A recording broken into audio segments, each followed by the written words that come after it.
Good morning. Sorry we're running just a little bit late, but we'll try to catch everyone up. Senator Hornback, Senator Southworth, Here. Senator Hornback, Senator Southworth, Here. Senator Yates, Representative Bowling, Here. Representative Hart, Here. Representative Minter, Present in the 20th District. Representative Cook, Representative Cook, Chairman Meredith. Present in the room.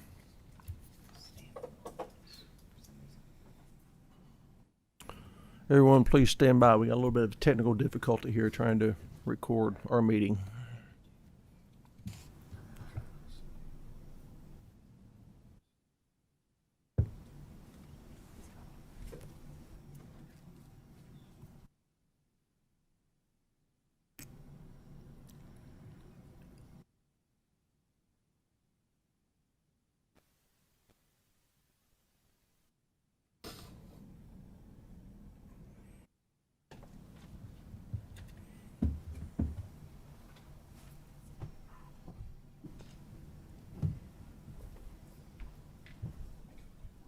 Okay. I thought it was you. Push nothing happened, but it's on this main screen too. Again, my apologies. Our recorder for this meeting is not working at the moment, and we need to have this in order to carry out our duties. So please bear with us for a few moments, please.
Appreciate everyone's patience. If you'll give it just a couple more moments, I think we'll be proceed.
Okay, thank you for your patience and indulgence. We're ready to proceed. First item on the agenda is consideration of the minutes of the September 14th, 2021 meeting of the committee. Is there a motion? Motion approved by Representative Hart. Is there a second? Second. Representative Bowling. Clerk, please call the roll. Senator Hornback, Senator Southworth, Aye. Senator Yates, Representative Bowling, Aye. Representative Hart, Yes.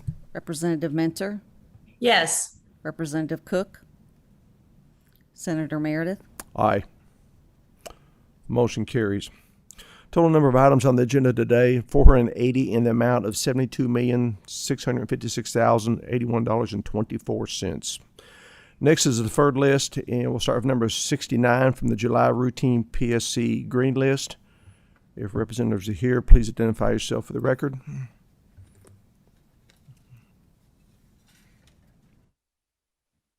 I am Kerry Harvey, Secretary of the Justice Cabinet. Thank you, Mr. Harvey. Appreciate you being here with us this morning. And my apologies to you. The letter that you sent to Co-Chair Cook and myself, I just gave that to our committee members to review, but I'll try to summarize it for the committee members and let them review it in greater detail. But first, I want to thank you for that letter and the detailed explanation. And kind of the Reader's Digest version of this, committee members, is that the contract has been withdrawn and is being rebid. Apparently, neither of the two companies that submitted bids met the qualifications of the RFP, so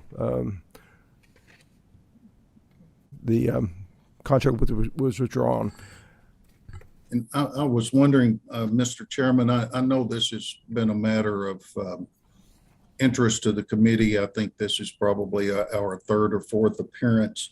And even since I sent the letter to you on October 1st, there have been some new events. And if I could ask your indulgence to just take a few minutes to provide you with a little chronology and an update, it might answer a lot of the committee's questions or at least inform whatever additional questions there are. Most certainly, and I appreciate that. You're correct. We have deferred this. I think this is the third month that has been deferred, and obviously it's because of a lot of interest, a lot of questions about what's going on here. Just remind the committee members that Mr. Harvey is new to his position, and he kind of inherited the situation. So, yeah, please proceed, Mr. Harvey. And thank you for that, Mr. Chairman. I am new to the position, and so there are certainly going to be some gaps in my understanding, but I think we're developing a better understanding of this as we go, and I think we're getting to a better place with this contract. I became the Secretary of the Justice Cabinet in early August, and as I think all of you know, at that point, a new contract for toxicology services had been entered into and was implemented on July 1st. That was the result of an RFP process in which there were two proposals. One of those proposals was judged at that time to be incomplete or unresponsive, and so was disqualified. So the cabinet officers at that point negotiated a contract with the only vendor that was judged to be qualified. When I came on board and began to learn about these circumstances, I learned that there were well over 200 specimens which were essentially in limbo because the old vendor had possession of those when its contract expired. And I think in some cases, the coroners understandably did, some of them I think didn't get the news about the changeover and continued to send specimens to the old contractor. But at any rate, upon my arrival at the cabinet, I was very concerned that we had over 200 specimens that had not been tested. Because of my previous experience, I'd worked with the medical examiner's office and worked with coroners, and I understood, as I know the committee understands and has expressed in previous meetings, that this delay causes significant problems for real Kentucky families. And so that was my first priority. it was unacceptable that these samples would just remain in limbo until a bid protest was decided. So we had a number of conversations with the old vendor, and we, I think, gained a good deal of clarity that it was simply unacceptable that those specimens would not be tested without additional delay. So the old vendor agreed to return the samples to our custody or to the new vendor. But as we worked with them to do that, it became clear that that would be a very time-consuming process and would result in a delay of, best case scenario, several more weeks. So I think at that point, common sense dictated that the only thing to do was to have the old vendor complete the test of the specimens that were in its custody so that we could relieve these families of that burden and also allow other important business to continue. Of course, nothing is easy, and that required us to enter into a not feasible to bid contract with the old vendor so that that testing could be completed. We were able to do that, I think, through some excellent work by folks here at the Justice Department, Justice Cabinet, and particularly our friends at the Finance Cabinet. They really worked hard to expedite that not feasible to bid contract, and we were able to enter that within just a few days. I'm told, and I learned this information just yesterday, that the testing of these more than 200 specimens that had been held up is now almost complete. I think there are only 2 specimens that have not been fully tested. And I think in those cases, the initial testing was done and then some follow-up was ordered. So for all practical purposes, that testing is complete. And I know that that will be welcome news for the committee, and particularly for those members who had constituents that were held up by this. During the process of trying to figure this out, I was receiving information that I thought was perhaps inconsistent with our previous understanding, some of which had been communicated to this committee. And specifically during this process, I was working with our coroners as well as the Office of the State Medical Examiner. And I also had occasion to speak directly with some of the families that were involved or that were being held up by this delay in testing certain of these specimens. So after reviewing that, I believe that I have a better understanding of the true circumstances, even though I will tell you that this can be confusing. This is not quite as simple as just placing a bid for number 2 pencils where it's you're talking about a fungible commodity. It can be a little more confusing than that. But there are a few areas for which I would like to provide the committee updated information. First, I would tell the committee that the old contract was held by the same contractor for a number of years, for over a decade, and that it was rebid during that period of time on numerous occasions. The EMARS data is a little bit confusing to me, but I can tell you that it was rebid on a number of occasions. I can also tell you that based on my review, the previous contractor, and this is a question that has come up before, the old contractor did charge a single fee for testing blood, urine, and vitreous for the most common drugs of abuse panel. The new contractor charges separately for these services. The confusion about this likely arose, at least in my opinion, from the shorthand descriptions that are used on invoice summaries. If you only look at those invoice summaries, you would probably believe that the old contractor was making a separate charge for blood, urine, and vitreous, even though that would be a misinterpretation. After receiving this information that seemed to be inconsistent to me, I reviewed with the help of the medical examiner, and I'll say we did this over the weekend, a few weekends ago. and the medical examiner was very good to spend a lot of his time that weekend in pulling these cases for my review. But we wanted to get a good representative sample, and what we tried to do is, in addition to just looking at the invoice data, we pulled the requisitions for testing as well as the test results. And when you put all that together, you see that the old contractor was indeed making a single charge for blood, urine, and vitreous. Likewise, this process indicated that urine may not have been tested in every case, but it was tested in many of the cases. So my review would indicate that it's not accurate to say that 90% of the cases only tested blood.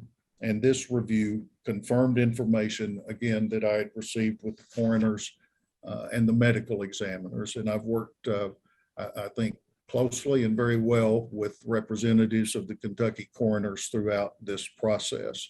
Again, that conclusion would not be obvious from reviewing only the invoice summaries alone. And indeed, reviewing the invoices would lead to the opposite conclusion. And then finally, I want to update the committee about the status of the protest. And we have some new information on that. As I indicated in our letter to you, Mr. Chairman, our legal department had determined that, in fact, both proposals in the last RFP should have been disqualified. We filed papers with the finance cabinet indicating that that was our position. And just late yesterday, finance issued a decision that I've not had time to thoroughly review at this point, but I understand the bottom line is that our request to rebid the contract has been granted, and the emergency contract continuation has been extended to make sure that there's no interruption in these services that are so vital for Kentucky. So our plan is to move as expeditiously as possible to develop a new RFP and get a new contract in place. I'm not sure how long that will take. Of course, we want to make sure that we adhere to all of the rules completely, and that we develop an RFP that ends up procuring the services that we need in a way that is most useful for our medical examiner's office and our Kentucky coroners. In anticipation of a new RFP, recently, along with my senior staff, accompanied our procurement staff to Louisville to meet with the Office of State Medical Examiner staff so that we could make sure that we had appropriate collaboration between our staff here in Frankfort and the medical examiner staff in Louisville. So we're already working with the new RFP, and it's our intention to get a new contract in place that will provide the delivery of these services in an efficient and appropriate manner. I understand that this has been a difficult process. Nevertheless, I think you can see that we're now on a better course, and I'm happy to take your questions. Thank you, Secretary. Excellent explanation. And again, since you're new to the position, I think you covered the historical perspective pretty good. But from our committee's perspective, what caught our attention first was the fact that we had $1 million contract that was suddenly increased to $1.3 million. And with that sizable increase, that always catches our attention. And I think what has occurred with regard to this contract substantiates the need for this committee. But once we start looking into it a little bit further, the issue of not looking at the invoices properly, it appeared that there's not going to be just a $300,000 difference, but could be literally $1 million, $2 million difference in the bids. And it sure appeared to me personally that this decision was being made in the vacuum of administrative personnel without the involvement of the people who should have been involved. So I commend you for reaching out and involving as many people as possible. Got two principles that I try to live by as a legislator. One is to operate this like a business, and secondly, spend the money like it's my own. And again, when you see a 30% increase in anything, I think it always raises questions from me personally, but I think also our committee members. So I think you've done an excellent job with your explanation. And just for formality purposes, then the current contract is being withdrawn, correct? Yes, sir. Although I want to make sure that I correctly communicate the facts. We will continue to operate under the current contract only until we're able to get a new contract in place after a new RFP is put on the street. And finance has authorized that in their recent decision. But we have to do that because otherwise we'll have a gap in these services. And of course, that's can happen. That would be untenable. I understand what you're saying is that National will continue to handle this business until the RFP process is Yes. complete. Is that correct? Yes, sir. That's correct. Just a little bit further explanation with regard to, I'm moving on a little bit. I pulled the Access contract for discussion today. It just seemed very unusual to me that we terminated a contract. There's not a run out period, and then we're left with 200 samples that apparently Access didn't think they were responsible for, and National couldn't do because it was under, I guess, the old contract. But what's our assurances when we complete this RFP process if National is not the company who gets his bid that we don't run into the same situation again? And that I think that's a reasonable question. I can only tell you, I mean, we have the contract we have. The new contract, when it is issued, I will tell you we'll set up a process for transition so that as a matter of contract, we cannot be in that situation again. But of course, we don't know who the new contractor will be. If it's anyone other than NMS, we will work. In fact, we won't wait until the conclusion of the RFP process. We will begin working with NMS now, really, to ensure that we have a smooth transition. And NMS is one of our vendors, and we work with NMS. They've been responsive to many of our concerns, and I would expect them to work with us in good faith to ensure that we have no repetition of what we've just been through with these specimens. So National understands that they're doing this on a provisional basis, and I assume we have an interim contract in place that covers all this? Well, what we have, Mr. Chairman, is the contract that was entered into and implemented on July 1st. So we won't have a new contract. We now have a decision from the Finance Cabinet that essentially says this proposal should be rebid. And also we are to continue under the existing NMS contract until we can get the new RFP on the street and decided. So we, again, and the purpose of that is so that we don't have a gap in these services. But we will be working with NMS to ensure that we have a smooth transition with no fumbles in the event that NMS does not retain this contract. The finance decision, I was just made aware of it very late yesterday, so we've not had those discussions with NMS yet, but we will be doing so, and I have no reason to believe that we won't have good cooperation from that firm. Mr. Secretary, you know, this committee, even though Chapter 45A says we approve, disapprove contracts, we really don't. We kind of give it the good housekeeping seal of approval, saying everything's good, legitimate, and it's always left to the Finance Cabinet to overrule us, which they do on numerous occasions. But I think given the fact that this is still a contract that's in force, I think it's appropriate for our committee to still take action on this. You know, I don't think it impacts what happens with the National or Access at this point. But again, I just like to go on record saying that we, if that's desire of the committee, that we don't approve of this contract. Understand? I understand your position. Our request would be, and I do understand your position, and I've watched the previous hearings, and I'm aware of the committee's concerns. Our request would be that in light of these developments, that the contract be deferred. I would not ask that you approve it, but if it could be deferred until such time as we get the new contract in place. But of course, I respect completely the committee's discretion to act as it thinks best. Well, I want to thank you again for taking our concerns very seriously, and I was afraid this was falling on deaf ears, and obviously it hasn't. But before we take any action, I'll open it for any questions. Senator Southworth, do you have a question, comment? Yes, I had a question.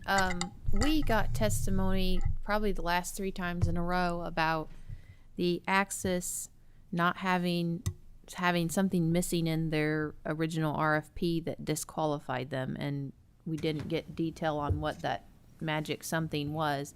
And now we're hearing that National was also disqualified. Is it because they were missing something in the RFP that, given the opportunity to amend, would be abated? Or is this something that, they just actually don't have the ability to do the service we're asking?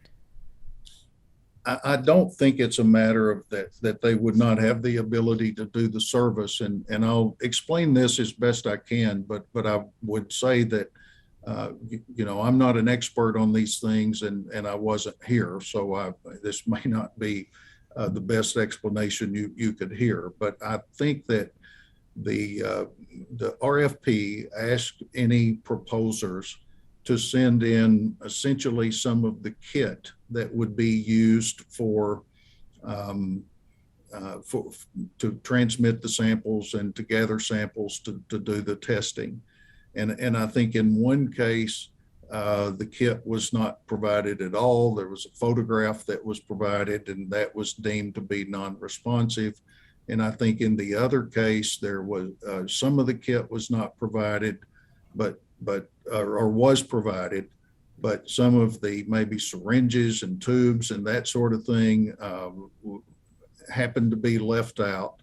So ultimately, I think our legal staff looked at that and said, well, if we're going to apply the same standard to both vendors, which is strict compliance, and there's nothing wrong with requiring strict compliance with bid specifications, that then both vendors should have been disqualified. And that's, as I understand it, how that transpired.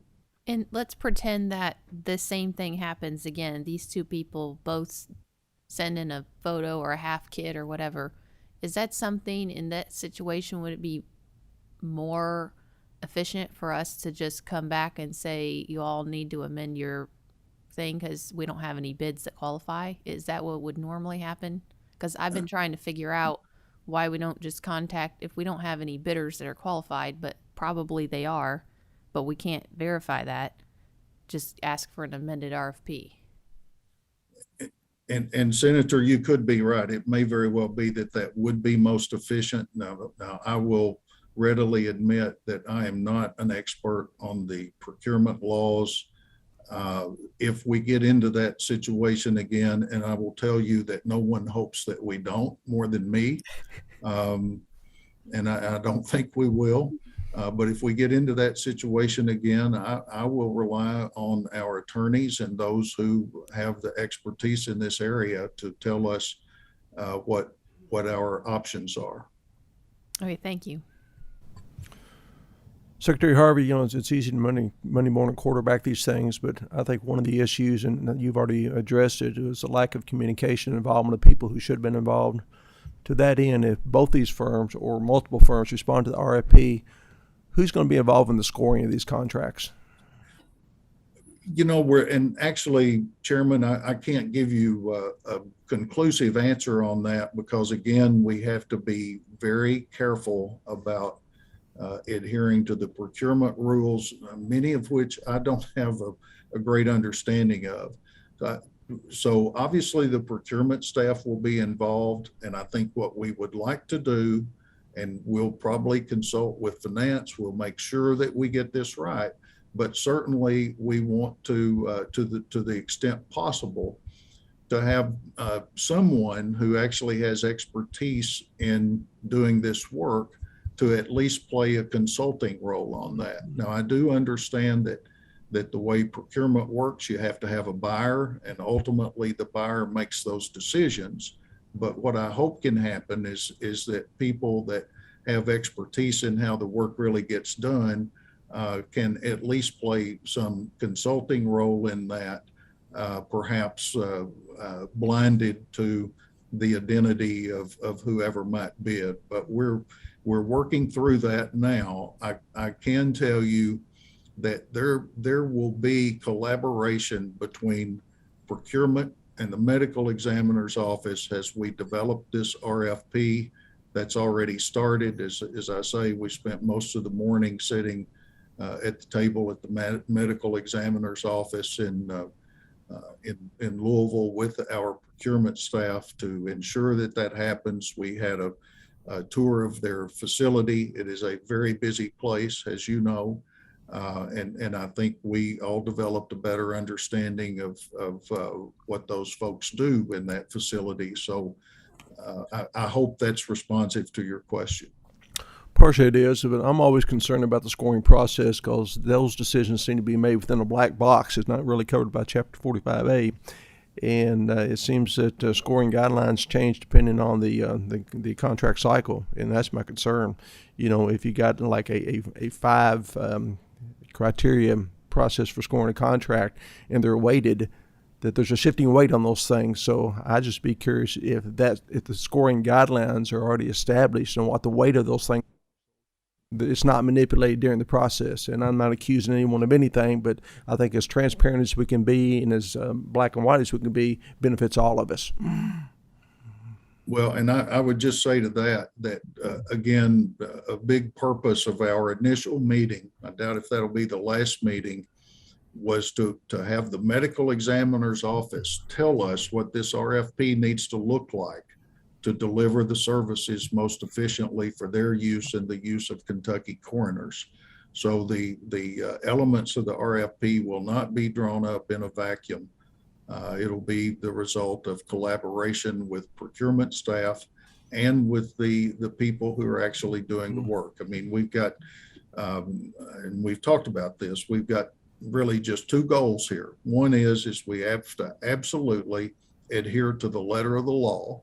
And 2 is we have to end up with a contract that's the best deal for Kentucky and that delivers these services in a manner that's most useful to the medical examiner's office and the coroner. And so, and I don't mean to be vague about the scoring. It's just that I'm going to make sure that we don't do anything that anyone might think would be untoward in terms of the procurement rules. But within that parameter, I would certainly like for the people with expertise to provide their advice and their consultation with to help us make an apples to apples comparison here to get the best deal. Well, I'm certainly in agreement, and I think that's where we erred the first go around, even though we ended up just winning contracts, we really weren't having an apples to apples comparison because lack of involvement. But I appreciate you made the commitment. Just need some clarification from you, though. It's very early on, you said that the current contract in National was withdrawn, and I think it's just a matter of semantics here.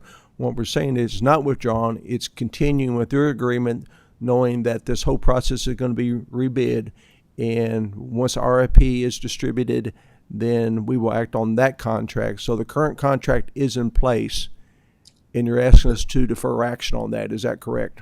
Yes, sir. That's it precisely. The current contract will remain in place because otherwise we'll have a gap in these services. And of course, I think we would all agree that's not tenable. All right. Thank you, sir. Representative Hart, you have a comment, question? I have one question. You're requesting for deferment, and if we were to defer this, could you provide us with some more details? I realize you inherited some problems here, and you're in the process of putting together the RFP or the procurement process. But would you be able to provide us with more information at next month's meeting about who will actually help score these bids and some of the more specific details that we were requesting at this meeting? I would certainly be happy to provide you with an update on where we are, and I would just I would ask permission to be able to take that under advisement to see what is appropriate about just how much we can talk about that process. Certainly, So, I understand that. Yes. Yeah. I've got no more. All right. We have a follow-up question from Senator Southworth. Thank you. Mr. Secretary, can you refresh the committee's memory on what your role was in the past? I think in the Justice Cabinet, was it secretary or something else? I'm sorry, ma'am, I didn't hear that. Can you refresh our memory what your position was? I feel like in the past, maybe with the Justice Cabinet, or another. Yes, I've only been with the Justice Cabinet, I suppose, for a couple of months now, but it was my honor to serve as U.S. Attorney in the Eastern District of Kentucky for 7 years. And in that capacity, we relied on the medical examiner's office in a lot of the cases that we prosecuted, particularly cases involving drug overdose deaths. And so I had a chance to work with the medical examiner's office and also work very closely in close collaboration with Kentucky coroners, because those cases cannot be successfully prosecuted unless you have good work on the front end by the coroners. And I'm happy to report that the coroners really performed admirably during my time in the Justice Department. What was your position before the federal? Were you in a state position? Well, I was just immediately before I was appointed to this position, I was the Secretary of the Public Protection Cabinet. Before that, I was in private law practice for 3 or 4 years. And before that, I was in the U.S. Justice Department. I was thinking of before the Justice. I felt like maybe you had been at the Justice Cabinet in a previous time, but I could be mixed up. Oh, no, ma'am. I was the general counsel for the Cabinet of Health and Family Services from, I think, 2008 to 2010. Okay. But this is my first hitch with the Justice Cabinet. Okay, my apologies. I was thinking it was with Justice, and I was wondering about the time frame of this, but that might not be helpful. So, no worries. Thank you.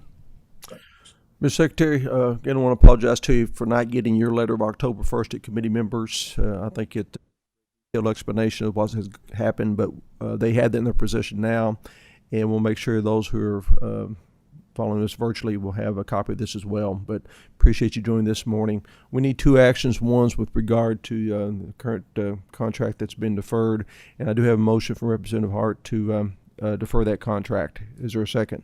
Second. Second by Representative Bowling. All those in favor of the motion vote aye. All opposed vote no. Clerk, please call the roll. Senator Hornback, Senator Southworth, Aye. Senator Yates, Representative Bowling, Yes. Representative Hart, Yes. Representative Mentor, Yes. Representative Cook, Chairman Meredith. Aye. Motion carries. Thank you.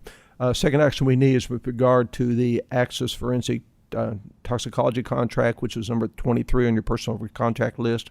I had asked that contract be pulled for review, which we obviously have done. If there are no other questions or comments, I'd entertain a motion to approve that one as well. Motion by Representative Bowling. Is there a second? Second by Representative Hart. All those in favor of the motion vote aye. All opposed vote no. Clerk, please call the roll. Senator Hornback, Senator Southworth, Aye. Senator Yates, Representative Bowling, Aye. Representative Hart, Yes. Representative Mentor, Yes. Representative Cook, Chairman Meredith. Aye. Motion carries. Secretary Harvey, we appreciate your time with us this morning and appreciate the work you have put into this, and we will look forward to hearing from you in the future. But we wish you the very best of luck in your new position, and if you can ever be assistance, please let us know. Thank you, Mr. Chairman, and I look forward to working with you and your colleagues. Appreciate your courtesy this morning, and ask if I could be excused. Yes, sir. Thank you very much. Thank you. Don't know if that's within my authority or prerogative, but no one else gets excused this morning here. We need you here. Our second item on our deferred list is number 55 from our September MOA. If representatives are here, please identify yourself for the record. Good morning. My name is Karen Worth. I'm with the Kentucky Department of Education. David Cook with the Kentucky Department of Education.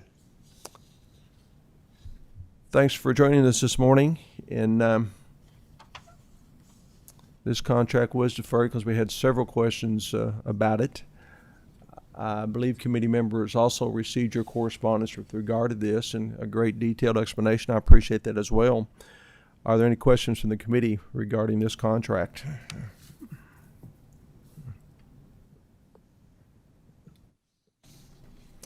As is being considered, one of the issues that I have, that I will continue to have, and will always have while on this committee, is that this is a contract from a company from California.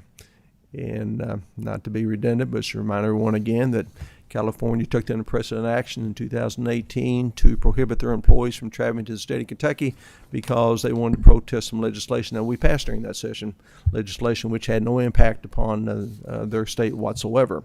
This was intended to hurt the economy of Kentucky, which in turn hurts the working people of Kentucky. And as a matter of personal principle, I don't think we should be doing any business with companies from California until that action is rescinded. So that's my objection to this contract. Representative Bowling, you have a question? I do have a question. And I'm going off the letter dated September 27th from the Center of Innovation in Education to us. And it states in the letter on the second page, says, as fiscal sponsor, Tides has no influence over the content of the work, nor do they make any financial, contract-related, or staffing decisions for us. It says that, but then back on the first page, it says that the Tide Center requires each project to have its own advisory board to play essential nonprofit board functions. So who makes up that advisory board? That advisory board, sir, is made up of board members from CIE is not a fully functioning 501c3. So what Tides requires of them so that they legally are not part of the decision making requires CIE to have an advisory panel made up of their, in essence, board members to manage this. So they're out of the loop. They basically take what that board of advisors, that's what they do with each of their contracted entities, so that their board of directors at the Tide Center is not involved in the process of decision making. Okay. So those people they're tied to CIE, not to the Tide Center. Okay, I understand that. But it says they require each project. So is that each project that the CIE Center wants to pursue, or do they consider the contract with the CIE Center the project itself? I would say the project is each time CIE they enter a different project contract with them. So if CIE were doing a project that's not this one, not the one that you've got in front of you, they would enter in a different agreement with CIE, and CIE would provide them with the same advisory board, but they do it case by case. So this project, this contract is just for this work in Kentucky. Okay. If that makes sense. Yes. But so you've got the Tide Center board, basically overseeing Kentucky projects, but it also says that they'll have no say, I guess, in the day-to-day function. Or I think I must not. Programming of the CIE Center. I must not be adequately explaining this, but the Tide Center purposefully asks the CIE to form its own advisory board so that they are not, all they're doing is taking what the CIE board tells them and making, if there's payments to be made or whatever, they're doing that on behalf of the CIE advisory board. The Tide Center, that's why they ask the CIE to create this advisory board, so they don't do that. All they're doing is responding to what that advisory board at CIE asks them to do. Okay. That's all the questions I had. Thank you. Thank you. Representative Hart, question? Not a question. If there's no more questions, I'm ready to make a motion. Any questions from folks who are participating virtually? If not, I'd entertain a motion. I'm going to make the motion to deny the contract, and basically just so we can be consistent. I'm one of the myself and others on this committee. We've taken a position to protect Kentucky's interests based on what the state of California did to us in 2018, and we voted to disapprove other California contracts for that reason. And therefore, I make the motion to disapprove this contract for the same reason. Thank you, sir. Is there a second?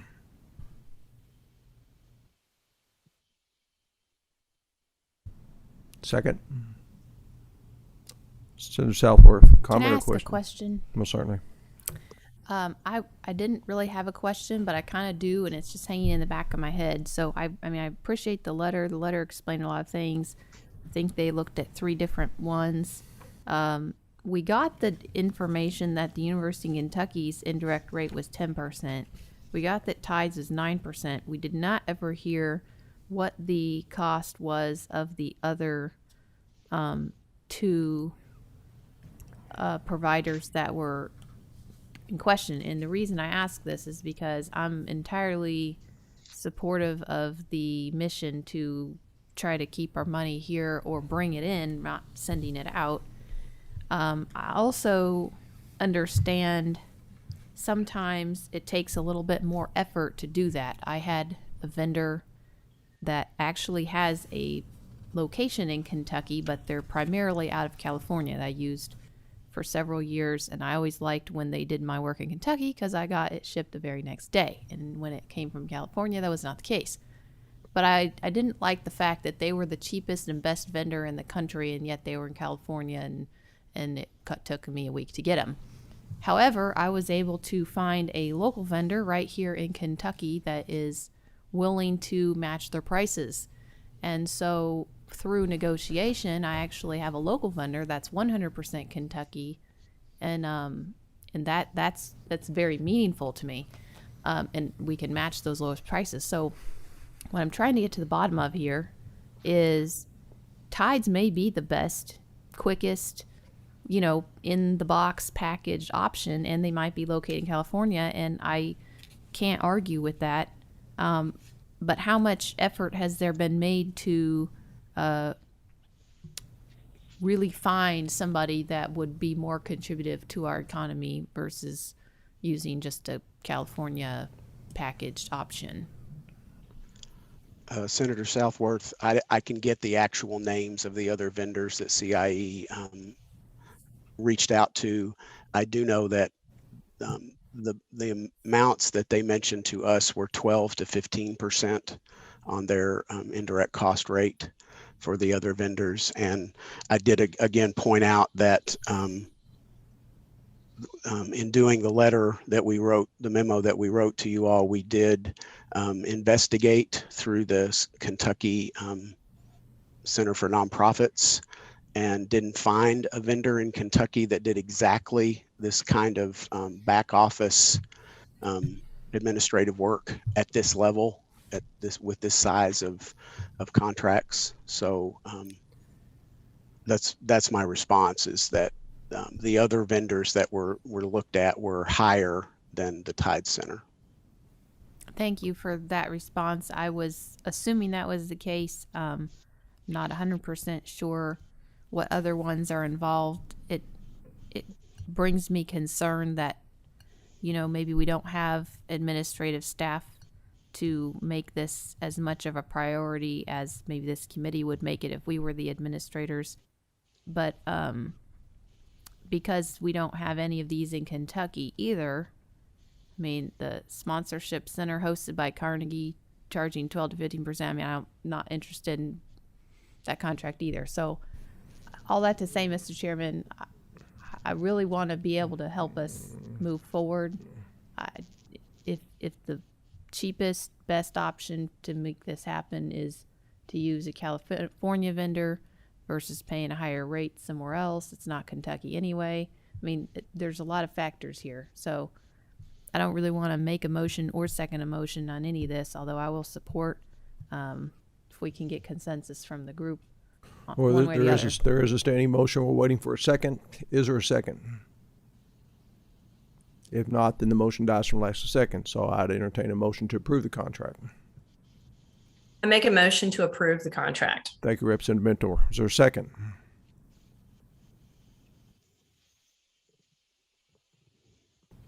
Is there a second to approve? Then that motion dies as well, and the contract will go to the Finance Cabinet for finalization. So, thank you. We'll move on. Appreciate your attendance this morning. Mr. Cook, thank you. Thank you, sir. Next order of business, consideration of the agenda, including the deferred list, corrections list, personal service contract list, PSC amendment list, memorandum of agreement list, memorandum of agreement amendment list, and except for those items selected for further review. Is there a motion to approve? Motion by Representative Hart, second by Representative Bowling. All those in favor of the motion vote aye. All opposed vote no. Clerk, please call the roll. Senator Hornback, Senator Southworth, Aye. Senator Yates, Representative Bowling, Representative Hart, Yes. Representative Mentor, Yes. Representative Cook, Chairman Meredith. No. Motion carries. Thank you. I'm sorry.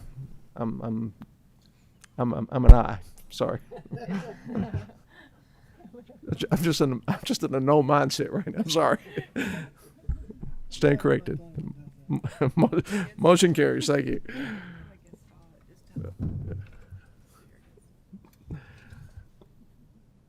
First item on the pulled list with Facility Support Services is number 20 on the routine PSC green list. If representatives are here, please identify yourself for the record. My name is Jennifer Linton, and I'm the Executive Director of the Office of Facility Development and Efficiency. Thank you for joining us this morning. Senator Southworth has a question. Yes, thank you. I requested a copy of the contract so that I could get a little better handle on the scope of services here, and there is essentially nothing on here. So could we get a little better handle on what the scope of services is for this contract? Yeah, I'm not sure what was given to you. I can gladly send you all the contract. This contract is a result of a project that the Finance Cabinet received in the last session for $5 million bond fund project for the renovation of the fourth floor of the Capitol. And so what this project is, or what this contract is doing is our consultants are looking at the code compliance for the fourth floor and how it can safely be occupied and what renovations are possible to that. So it says architectural selection, so you're doing code compliance and trying to figure out what the possibilities are, and this is not necessarily including any designs yet because we aren't to that stage, or that's included later? It will be included later. Right now, we have to get a handle on the code compliance and what even can be achieved in the fourth floor. Okay, thank you. That's all I have, Mr. Chairman. Any other questions? There being none, is there a motion to approve? Motion by Representative Hart. Is there a second? Second. Second by Representative Mentor. All those in favor of the motion vote aye. All opposed will vote no. Clerk, please call the roll. Senator Hornback, Senator Southworth, Aye. Senator Yates, Representative Bowling, Representative Hart, Yes. Representative Mentor, Yes. Representative Cook, Chairman Meredith. Aye. Motion carries. Thank you all. Thank you for participating this morning. Next item on the pull list is with the Justice Office of Secretary, and is number 23 on the routine PSC list. If representatives are here, please identify yourself for the record. I'm sorry, that's the one we did act on. Sorry, it's 4 o'clock in the morning fog. Thank you, Representative Bowling. Next item is number 24 on the pulled list. Kentucky Infrastructure Authority. If representatives are here, please identify yourself for the record. Thank you, Chairman Meredith and committee members. I'm Sandy Williams, Deputy Executive Director with the Kentucky Infrastructure Authority. Thank you, Ms. Williams, for joining us. Senator Southworth has questions. Yes, thank you. I just wanted to get a better handle on what's going on here. I think what I'm reading is that the various local governments trying to do their projects need somebody to help them. Is that what this is? Or if you could explain a little more. Yes, ma'am. So what the Kentucky Infrastructure is trying to accomplish with the contract is to provide help to the area development districts and help to the local utilities, whether that be a water district, sewer district, or a municipally run system, to have someone to ask questions of, to get their projects into the Water Resource Information System, which KIA is using as the application for these drinking water and wastewater grants. And the funding for the grants came from Senate Bill 36, funded through the American Rescue Plan Act and the Coronavirus State Fiscal Recovery Fund. Okay, so this says that the funding for the position was provided in Senate Bill 36, and you have a not feasible to bid document dated July 1st, and this one individual is uniquely qualified to fill this role. Can you explain why it was not feasible to bid when we had passed the legislation several months ahead of time, and these projects are funded all the way through like 2024 or 6 or something like that? Yes, ma'am. That's a very good question. So we were waiting on the federal guidance, which didn't come out until much later. So we weren't certain what considerations would have to be given to the administration of the funds until we received that guidance. And when you did get the guidance, when was that? The final guidance is not yet out. The interim guidance, I believe, came out in June, the middle of June. And this individual, has he done work before, or how did we know that he was uniquely suited and we didn't need to bid? That's also a very good question. So Mr. Rechtenwald has over 51 years of experience. 28 of those years is working directly with the counties and with the Big Sandy Area Development District. 4 years, Mr. Rechtenwald worked with the Kentucky Infrastructure Authority, and he has 19 years of experience with the Kentucky Association of Counties. And he has also worked with administration of state grant programs as well as federal grant programs.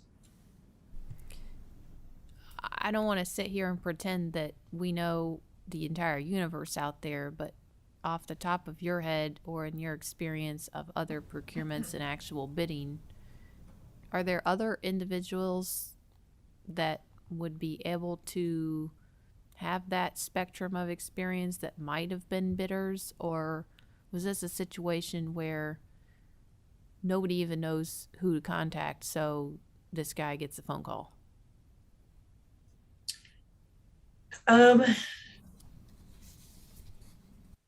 I would be very hesitant to say that I personally was aware of every single person, but Mr. Rechtenwald was the only person that came to mind that had the depth of experience and the unique qualifications. And I can appreciate sometimes the weird cross section of experience that goes into some of these things.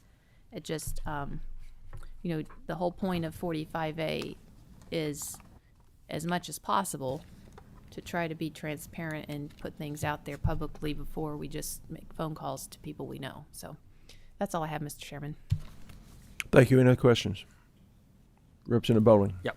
I'll make a quick comment. I understand that you know, transparency is the key in government. However, with these dollars being allocated, I understand there's a lot of federal guidance. I mean, we hear from mayors and judge executives and folks every day, like, hey, we're waiting on the guidance. We're waiting on the guidance. And so, I mean, I would have loved to have seen this bid. At the same time, I am pleased that we are moving forward because it's important that we have our ducks in a row and we're ready to go once we finally receive that final guidance. So I'll make a motion to approve the contract. Thank you, sir. Is there a second? Second. Second by Representative Hart. All those in favor of the motion vote aye. All opposed vote no. Clerk, please call the row. Senator Hornback, Senator Southworth, Aye. Senator Yates, Representative Bowling, Aye. Representative Hart, Yes. Representative Mentor, Yes. Representative Cook, Chairman Meredith. Aye. Motion carries. Ms. Williams, appreciate you joining us this morning and providing some answers to our questions. Thank you, Senator. Next item on the pull list is with the University of Kentucky. And representatives are here, anxiously awaiting.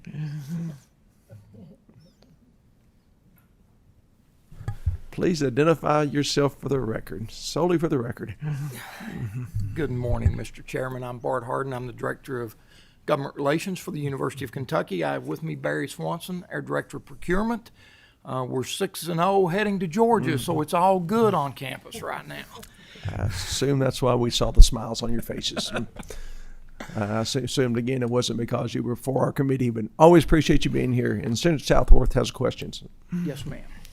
Okay, so we're on workers' comp and third-party administrator, and it's out of Oregon. And I wanted to get a better handle. Is this somebody that has done services for us for a long time, or is this somebody new? That's my first question. They currently have the contract in place right now. This committee granted us a 3-month extension during COVID because we didn't get the RFP on the street in time. That's why you see this contract is for 9 months. This company does currently have that contract, and I think we sent out an RFQ to about 16 folks. 18, excuse me, and we got how many bidders back, Barry? Five firms responded. We believe this was the best price, best value for the University of Kentucky. When you talk about best price, when we're talking about claims administration, sometimes it also has to do with value and service to the people we serve.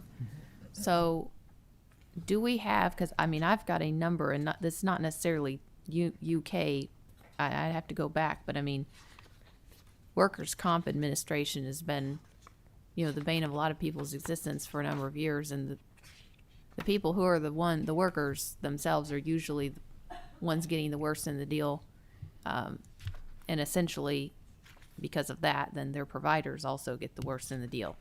What I want to find out here is, this administrator, are they making decisions, or are they giving a value that has potential? I'm not sure how it's all set up. I'm just trying to get into this. I've had a number of constituents reach out to me even over the past year, and I need to get into it more, and I haven't gotten to that yet. Is the value for service here?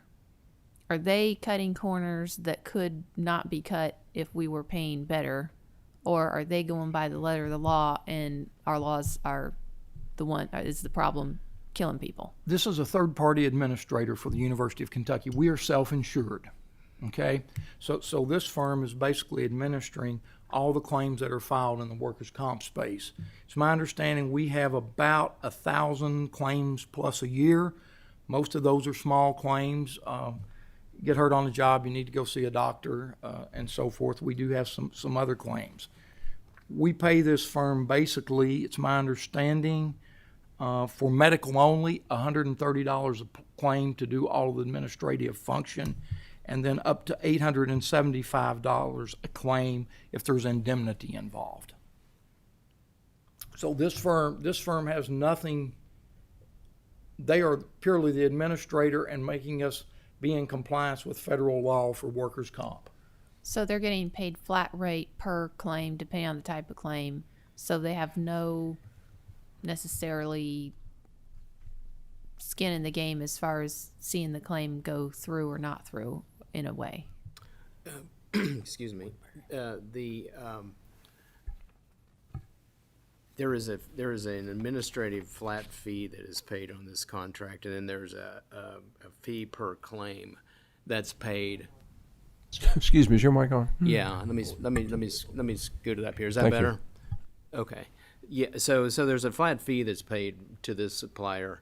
I guess that would be more for the overhead administration and so forth. And then there's a per claim fee that is paid depending on the type of claim. When I was reviewing the file yesterday, there's a menu of fees depending on the type of a claim that come up to the total that Mr. Harden came up with. The amount is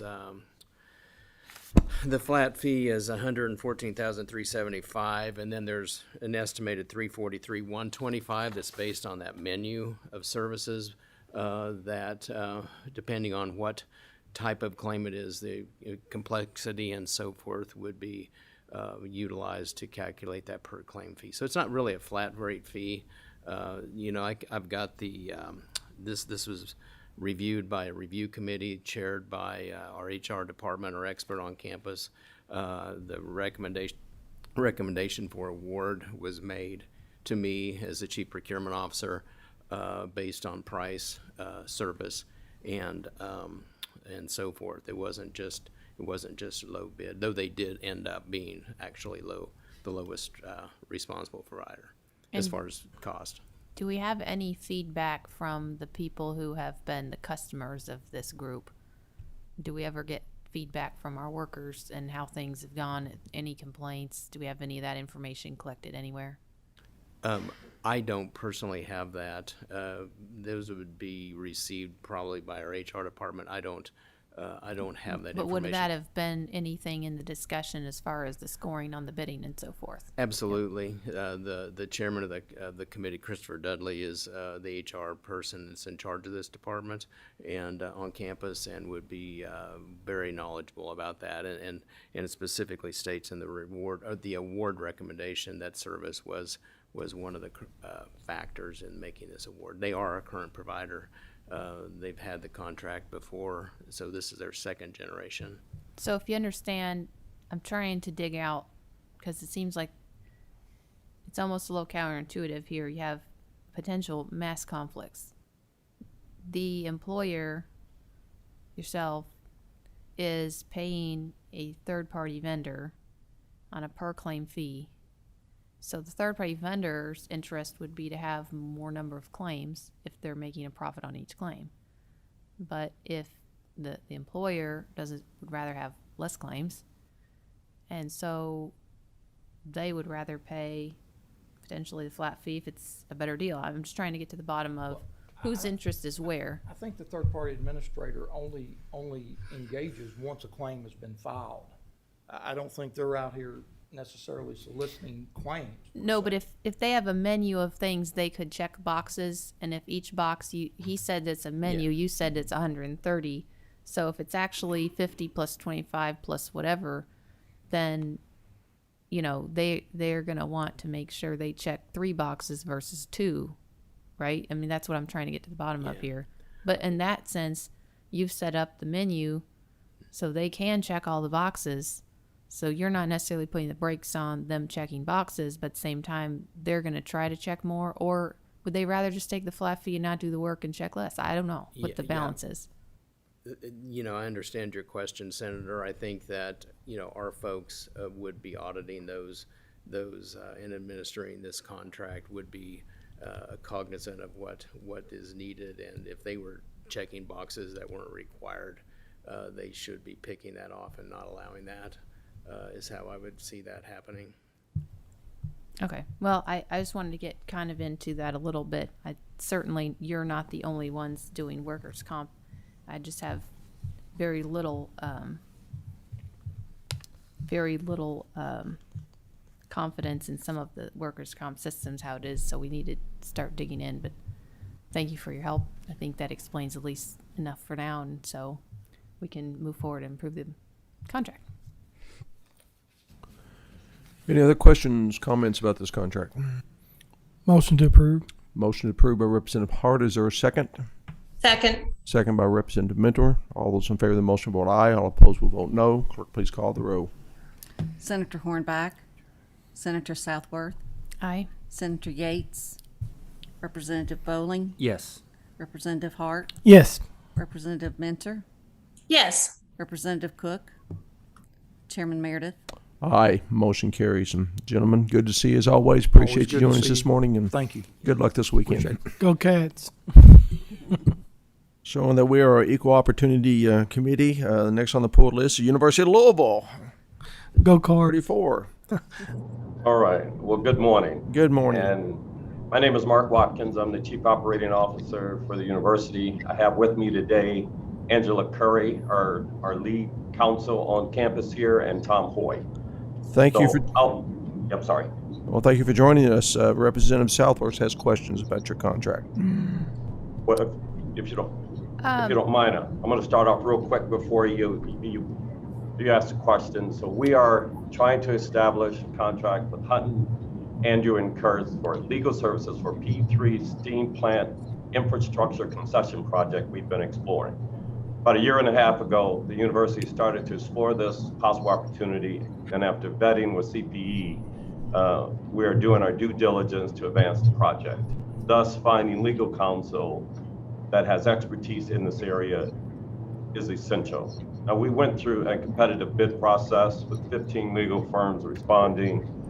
Our RFP committee reviewed all proposals and nailed it down to 3 firms by using their scoring metrics. We're based on experience, pricing, and timeline. Those 3 firms were interviewed, with Hutton, Andrew, and Kurth being the victor.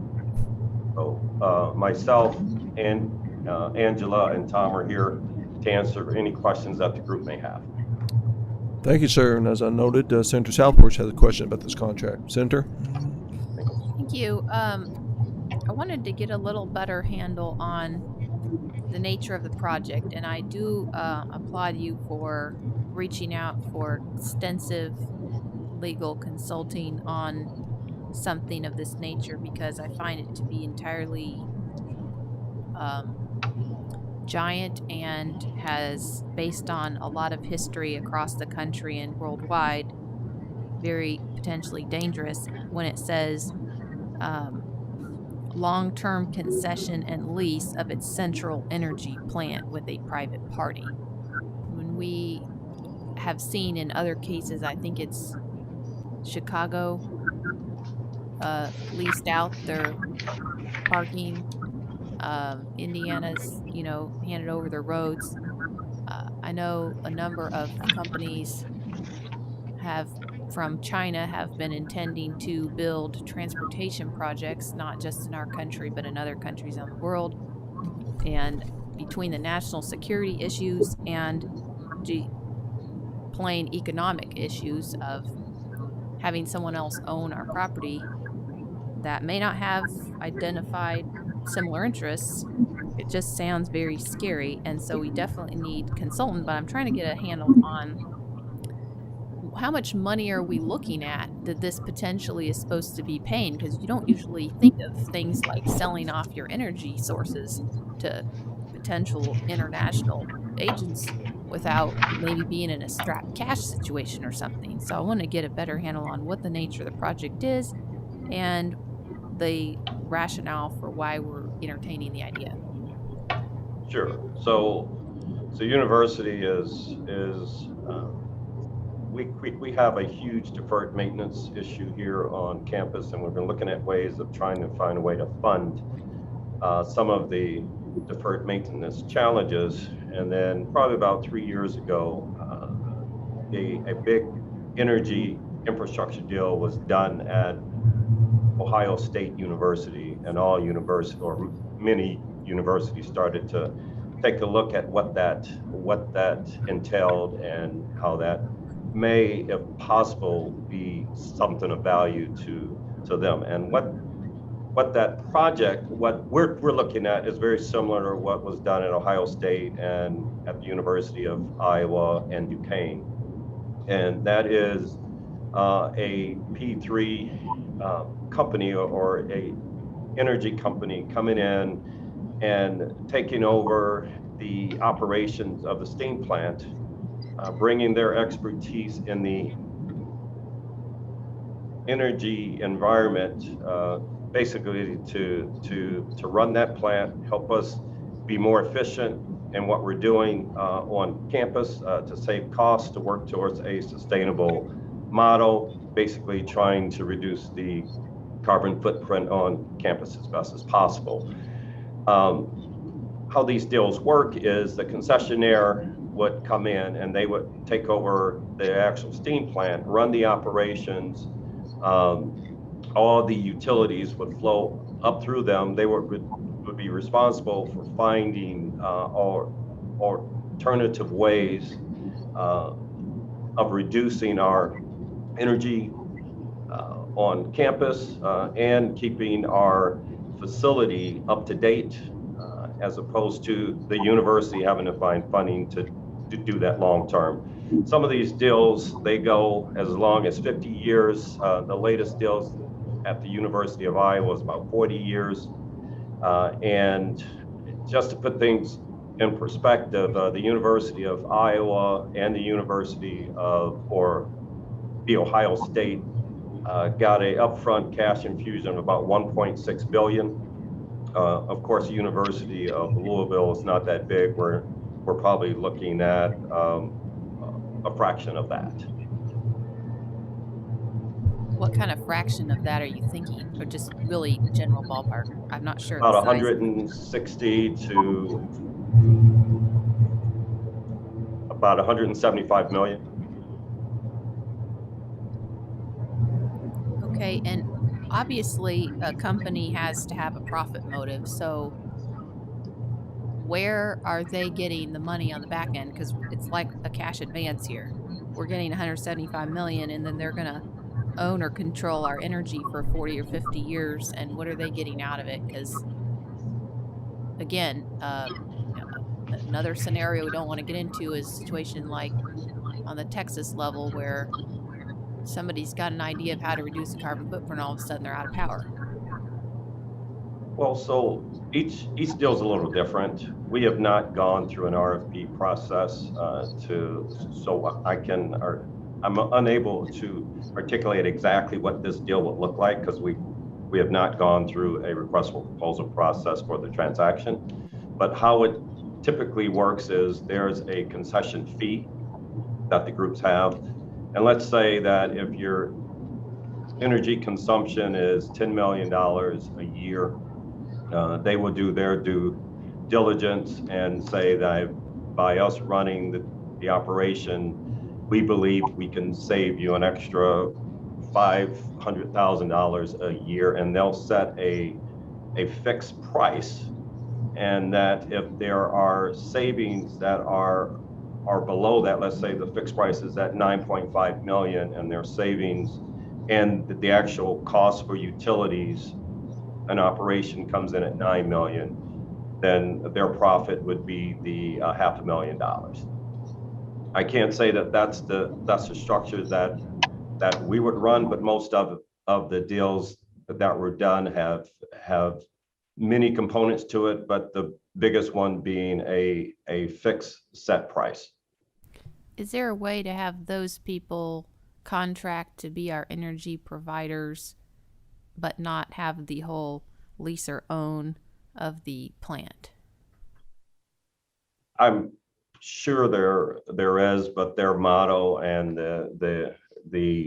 their opportunity of getting return back on their money is through a long-term lease of our building. And that is my primary concern. I certainly, like I said, appreciate the due diligence and trying to do all the math here, but it looks like to me we may be spending $800,000 to find out we're in a bad situation that probably is not going to go in the direction that we want. I certainly would hope there are groups out there that could maybe help on the contract level versus the own and control level. Mr. Chairman. So we have partnered with Ernst & Young. They've been helping us vet this over the last year and a half. Before we even went down the path of doing an RFP, we wanted to make sure that this type of project would be something worth us taking a look at. At this point, we're really only looking at putting the RFP out to explore what our options would be. We are not 100% committed until we see those deals that this is the path that we would go. But we feel that the desired outcome puts us in that direction of at least exploring it. But again, if it's not a deal that we feel comfortable with, that we feel that would benefit the university and the state, we would not pursue it any further. Thank you. I appreciate that. Mr. Chairman, I do have concern about, we have $800,000 we could put to the maintenance needs versus looking into how to shortcut it and then end up in a disaster hole later. So I was going to let the committee ask other questions if they had them, but I'll go ahead and at least throw out, I may just make a motion to not approve. Are there any other questions, comments regarding this contract? If not, I'll entertain a motion. Motion to disapprove. There's a motion by Senator Southworth to disapprove. Is there a second? Being none, the motion dies from lack of a second. Is there any other motion? Is there a motion to approve?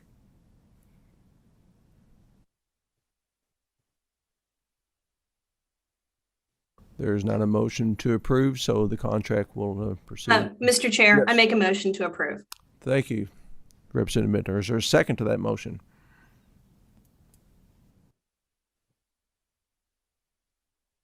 Being no second, that motion dies as well, and the contract proceeds to finance for final approval and action. Thank you for joining us this morning. We appreciate the information. Continuing on our theme of working with our universities. Next item on the pull list are Western Kentucky University, our number 36 and 38 on the routine PSC green list. If representatives are here, please identify yourself for the record. Good morning. This is Jennifer Smith. I'm the Executive Director of Government and External Relations for the university. And with me this morning is Ethan Logan, our Vice President for Enrollment and Student Experience, and Jennifer Tugas, our Assistant Vice President for Business Services. We're happy to answer any questions. Thank you. I appreciate you joining this morning. And we pulled two contracts. I pulled the first one, number 36, and you and I have had some email dialogue about this. And my concern is not that you're engaging someone for executive search. That is quite common, quite frequent. My concern, and I don't know who has ownership for this, is the fact that under the agency vendor, it just says multi. And that really doesn't mean anything to me. I don't know why these aren't listed separately. I think you explained to me that you work with 5 different executive recruitment firms. I believe that's a number. But this contract will be with one particular firm. Is that correct? Yes, and Jennifer Tugas, do you have some additional information on that? Yeah, the Brittany Green is our purchasing agent who's been involved in this, and I believe she is also on the line. There are a little bit of history is that the original contract RFP process was conducted in 2018, and there were multiple responses to that contract. And the university recommended to approve the contract to all of the vendors to allow some flexibility. That was approved through this committee back in 2018. So this is basically a renewal of that contract. At the moment, we are only choosing to move forward with the services of one of those vendors. But that gives us the flexibility to work with other vendors if needed. I appreciate that, but I think you're missing my point. We really don't have a way to scrutinize these contracts if we just say multiple, 200,000. If you got 5 firms you're working with, does one get 5,000, the other another get 195,000? So I'm not concerned about the cost of the contracts. That seems to be very much in line with trying to recruit 2 positions. My concern, again, we just don't have enough information to say that this is a legitimate transaction, and it's not a challenge to your all's integrity whatsoever. It's just, it doesn't make sense. If you're using one particular firm for these 2 searches, then why isn't that particular firm identified for us? So the additional vendors that were included on this particular personal services contract, I do have the list in front of me. I can read it for you. I don't know that I need to know that, but for clarification purposes, I was led to believe that this particular 200,000 is going to be with one firm. Is that correct? I believe the initial, we have $50,000 per search. So we have 2 active searches that we're looking to pursue right now. We did pad that so that if we have additional services or additional searches during the year, that we could move forward with those. So it's 100,000 to one firm, but you're holding the other 100,000 in reserve in case you have any other searches you have to conduct. Is this what you're telling me? Correct. Senator Southworth, you have a question? Yes, Mr. Chairman, I was concerned myself when I got a copy of the contract and could not get a hold of the names of any of the vendors, one or all. I feel like there are more than 5, but we got staff to hunt it down, and I did check to make sure that none of the firms are based in California. And I wanted to just bring out really the same thing. If in fact the service contract doesn't list who the parties are that are potential on the up to 200 list, then at minimum, I would think that should be included, you would think, in the contract, but at minimum, send it to our committee without us having to hunt it down, because it's very difficult to approve contracts with only one party that we know, and that's you all, and the other party we have no idea. So that's really all I had to share on that. Mr. Chairman. I appreciate that, and again, we're not trying to make a mountain out of a molehill, but I hope you understand that. Again, what you're asking us to prove is 200,000 for executive recruitment. 100,000 is going to be used for one particular firm, and you're going to hold the other 100,000 in abeyance. Again, just for discussion purposes, you've got one firm that's getting $50,000 per search. Theoretically, the next firm could do one search and get $100,000, and that's where I struggle with how we can meet our responsibilities, fiduciary responsibilities, and make sure that resources are spent appropriately. So I don't think anything has done inappropriately, and I don't think anybody's trying to play any games with us. But again, unless we know particular contract's amount and who the firms are for, it's just very difficult for me to say, yeah, this is legitimate, needs to be done. Do you understand my concern? I do understand your concerns, and I will certainly take note of that and make sure that all future multi-contracts include that information. Well, again, I know it's convenient from your standpoint just to say, well, we've got 100,000 we can use now, and I don't like to create any work for anybody. But again, our responsibilities are very straightforward. That we're supposed to review these things, so I have a concern. So I appreciate if you would honor my request that in the future that if it's multiple, you identify who those firms are and in the amounts of the contracts. Can we do that? Absolutely. Yes, sir. All right, thank you. Any other questions about this particular contract? Now there's a motion to approve. So moved. Motion by Representative Mentor. Is there a second? I'll make a second. Thank you, Representative Bowling. The motion is second. All those in favor of the motion vote aye. All opposed vote no. Clerk, please call the roll. Senator Hornback, Senator Southworth, Aye. Senator Yates, Representative Bowling, I'd like to explain my vote. Yes, please.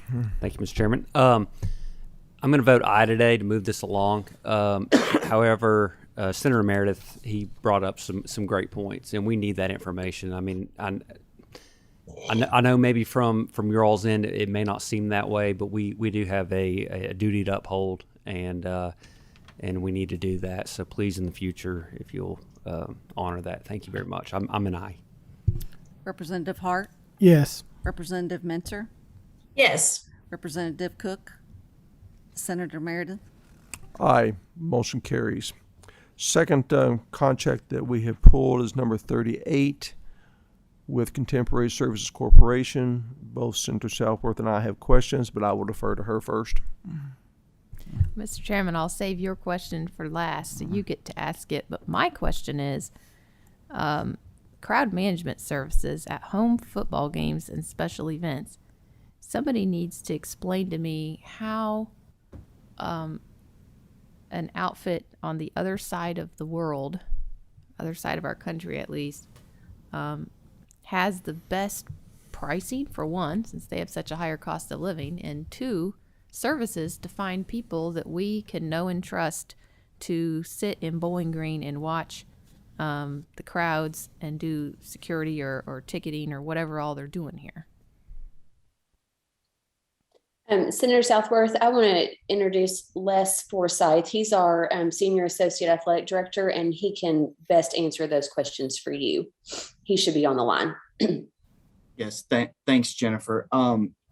To give the committee a little bit more information, the company, as you see there on the screen, is based out of California, but all of our correspondence is worked out of their Nashville office and their Nashville branch. So all of our correspondents are with them, and they help recruit and staff and train people to work our events. And that workforce is all, to my knowledge, coming from the state of Kentucky, the state of Tennessee, and then occasionally the state of Indiana. Okay, thank you. That's all I have, Mr. Chairman. Thanks, Senator. I shared my concern with Ms. Smith yesterday. If you've been privy to these committee meetings, I just have an aversion to working with companies from California as long as they're blackmailing Kentucky and holding us hostage over legislation that we pass, which does not impact them whatsoever.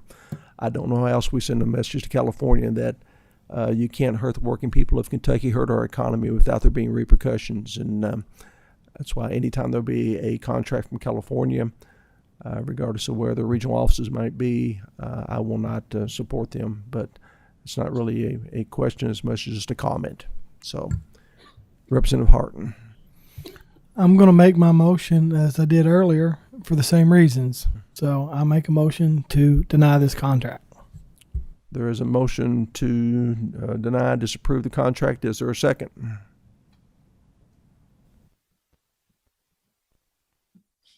Motion dies from lack of second. Is there a motion to approve? Make a motion to approve. Motion by Representative Bowling, seconded by Representative Mentor. All those in favor of the motion vote aye. All opposed vote no. Clerk, please call the roll. Senator Hornback, Senator Southworth. Explain my vote, Mr. Chairman. Yes, please. I'm going to vote yes. As I mentioned earlier, you know, I had a vendor that was located in Kentucky whose parent and main company was located in California, which caused me much consternation. And I tried to get that out of there, which I did end up doing. However, I understand there's so many large corporations out there that do business all over the place, and I don't like the fact that they're located in California, but I understand Bowling Green is looking for a large firm, Nashville's their place. And unfortunately, Nashville's a large city. And of course, there's large groups out there. And all these large firms we use all have a lot of money flying all over the place. And I mean, the best thing we can hope is it stays in California. It's not flying back and forth to China or something. So the global economy we're in, it's hard to actually pin it down. So I'm going to cautiously, but I feel like poor Western Kentucky needs somebody, and maybe they can come up with somebody else in the future, but at least we have an explanation, and I will vote yes for them today. Senator Yates, Representative Bowling, Representative Hart, No. Representative Cook, Chairman Meredith. No. Hello, I didn't get to register a vote. Representative Mentor. Yes. Thank you.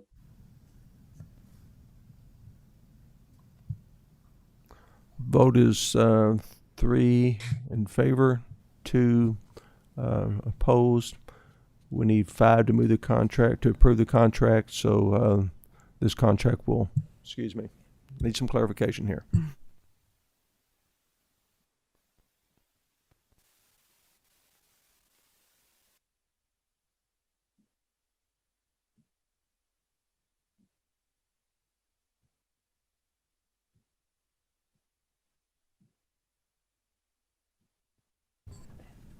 Sorry for that interruption. Again, takes 5 votes to approve a contract. This motion was not approved, so it moves forward to finance for final approval. Thank you, folks from West Kentucky University. Appreciate you being here this morning. Thank you. Thank you. Next item on the pool list, we're at the Department of Education. Entering contracts number 92, 93, 107 on the routine MOA pink list. If representatives are here, please identify yourself for the record. Good morning again. This is Karen Worth from the Department of Education. You have anyone else joining you this morning? Yes, David is on. David, you're muted. Sorry, I'm sorry, Senator. David Cook from the Department of Ed. Thought you were ignoring us, Mr. Cook. No, sir. I don't think so, really. Contract number 92, excuse me, I have questions regarding.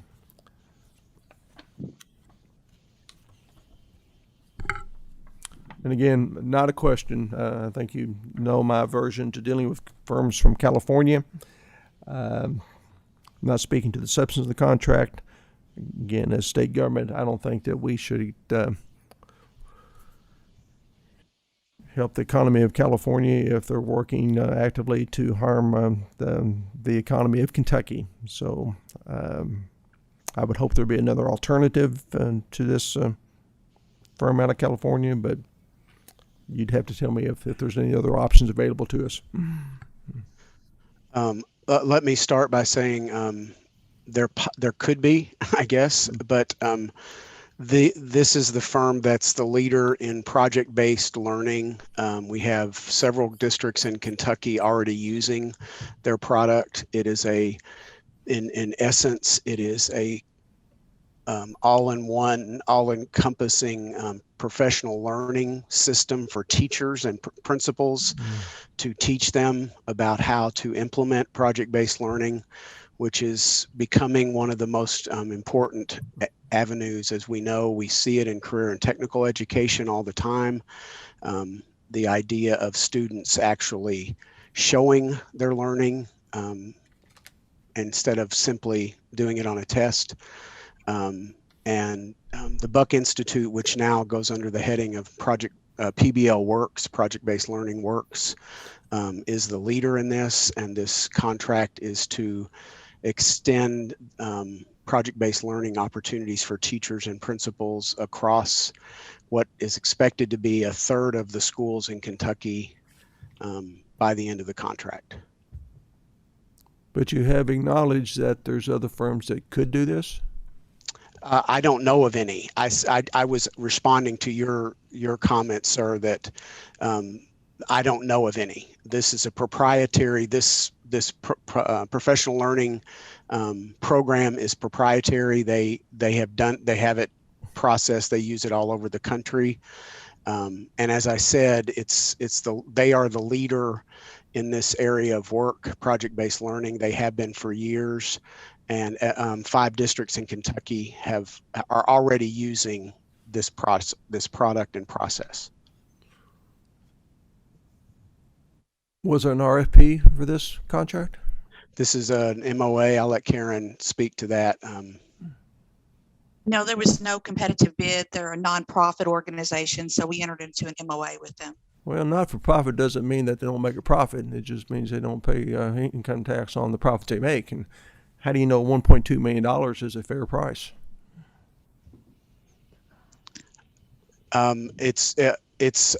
The contract is primarily for the materials, and the folks that do the training across will be using the 8 educational cooperatives across the state will be the ones handling, and they will be the ones providing the training physically in terms of a facility perspective, and the PBL Works folks will be doing the actual training using their own program. Well, I appreciate that, but again, you're not answering my question. Is how do you know the $1.2 million is a fair price? If they had come in and said, okay, this is going to cost you 1.5, would we have paid that?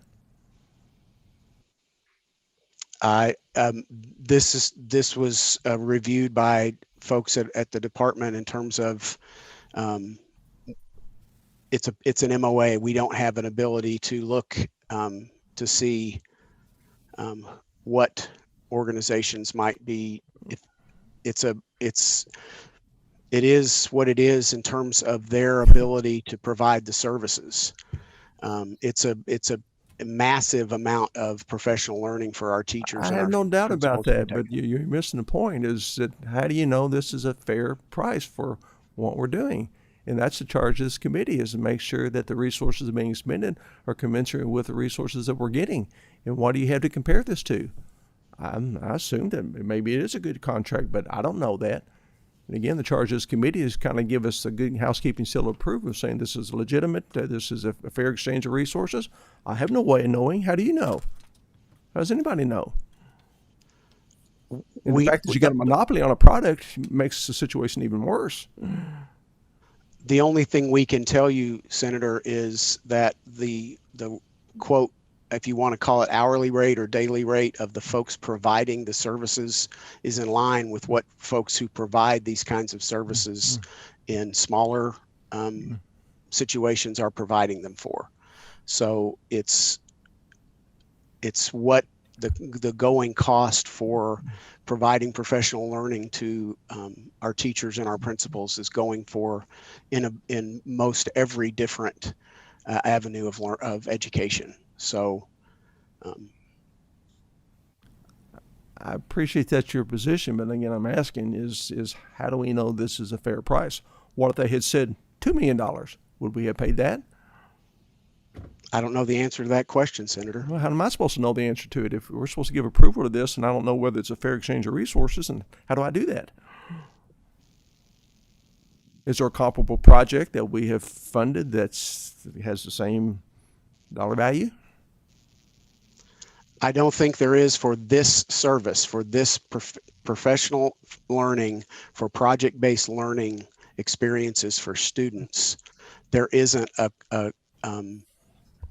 a like entity, which is the reason for the MOA. Representative Bowling, maybe you can help us out here. Well, I'm just going to ask, based on the information I have in front of me and what I've heard so far, I don't feel like I have enough information to be able to approve this. Could you provide more information in the interim if we deferred this? Could you get us that information that shows, I mean, you said this is kind of the going rate for these type of services. What is there data that shows that? What are you basing that comment off of? I'm just looking at how how how services for professional learning and to your question, Representative, we can go back and get you, because our co-ops do these kinds of contracts on a smaller scale with other entities that don't provide project-based learning. That's the situation we have here, is finding an entity that would be able to compare to this specific work. We can find others that do, training on some other strategy for instruction, but not this strategy for instruction. But we can find more information for you. Yes, sir. Okay, yeah, I'd like to see that before I would, want to move forward with this contract. If it's up or down today, I would be a down vote, but I am willing to look, defer it, and maybe look into it next month, if you could provide that information.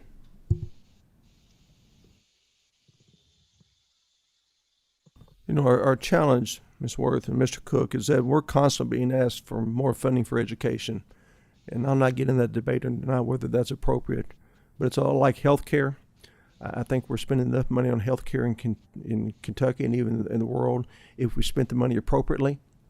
And I can't say that we're getting the same value out of $1.2 million as we should. So again, it's not arguing with the principle whether this is a good program or not.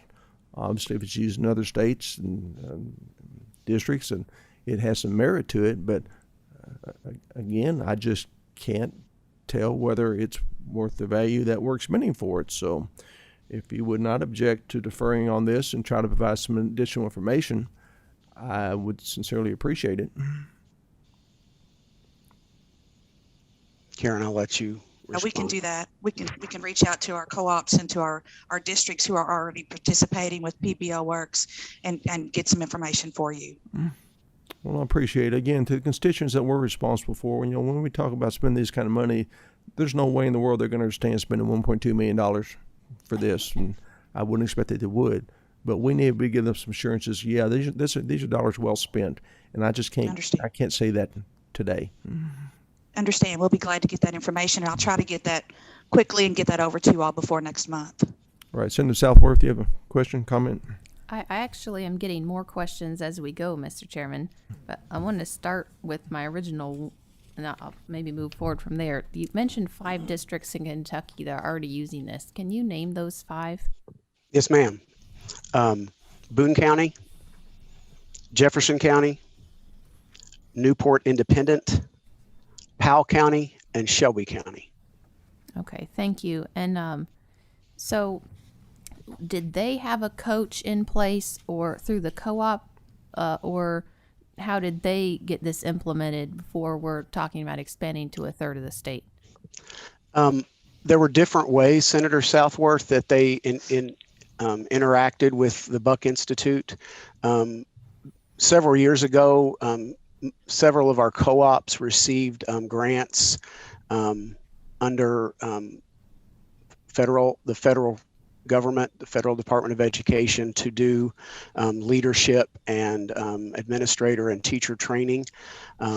One of those that was fairly successful in a couple of our co-ops incorporated the use of the Buck Institute into a program for expanding teacher knowledge.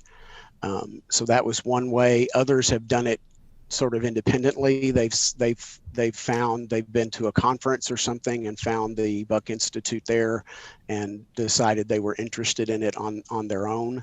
So it varies, but the co-ops did at one point have an opportunity that they granted to their districts, or opportunity they gave their districts to engage with the Buck Institute, and some took advantage of it. A few did. Several did it for a while, and now these are the ones that are continuing to and expanding the work. Okay, so as I'm reading the description in the contract here, it says we're leveraging the contractor's existing proprietary gold standard project-based learning program and doing development of an open educational resource, PBL curriculum units. Now, let me preface this, and you know, as well as probably anybody in this room, I'm all about innovation in education and looking outside the box. I have to say, though, as a student, I kind of preferred the books. My mom was my teacher for a number of years, and she liked unit studies, and I just wasn't into those. But anyway, I'm going to go into the scope of services here on page 3 of the contract and read, because I don't know if all the committee members are aware exactly what project-based learning is. And project-based learning in this proprietary Buck Institute method is not necessarily unit studies generally. PBL curriculum units is defined as the OER application of science STEM units organized by such themes as racial, social, or environmental, which will be developed during the term of this MOA. They're going to be aligned to the next generation science standards under direction of KDE, and they're going to have 2 units maximum per grade level. Now, one of the things I think I mentioned, maybe it was last meeting or before, the next generation science standards and all the problems I had with that over the years. My issue is that they're stripping us away, stripping hard sciences away, getting rid of the strong physics, chemistry, and so forth in favor of more, well, here it says right here, racial, social, and environmental.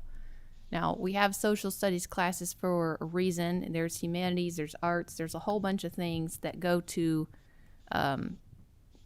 the social side of things. The last thing we need to do is to turn our STEM classes into racial, social, environmental feel-good project groups and keep our students from understanding the basics of how science works, because we're already seeing this in society now. Kids, had a senator on the floor during the special session tell me about an 8-year-old child who is deathly afraid of even seeing anybody because he has tested positive for COVID. And that level of fear in a student could be alleviated if they hadn't been listening or hearing non-scientific information. Like, if you see a virus, you could be killed. That's not how science works. We're breathing dust and bugs all the time. We are all still alive in this room, and granted, many of our friends have passed, but it's not the same thing. And for students to not have that basic understanding, it's going to create problems in the future, not only with our medical personnel and those that are supposed to be in the sciences. I think our country's already behind in science already. I don't think we need to get more behind by focusing our sciences classes to projects on themes such as racial, social, environmental. So it's not just the fact that they're a firm out of California. I would say, Mr. Chairman, my concern with this is the substance of the contract. And let's look further. I've got another question on the cost here. All right, if you look at the front, it says on page 1, the contract period starts September 13th, 2021, goes through June 30th, 2022. When I come over to the pricing list, it says we're going to have national faculty, 1 full-time employee through 9/24.